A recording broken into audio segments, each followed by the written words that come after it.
Hey guys, welcome to our channel. So in this video I'm going to show you how to change a payment method in Oculus. So simply in order to do this, first of all you have to install MetaQuest Oculus application in your cell phone.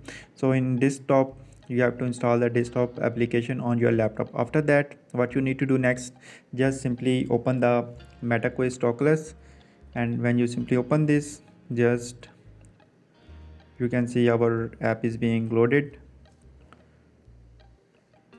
So now here, when you open your application, simply in the next step, what you need to do, just click on not now, and here click on the menu, and after that click on settings.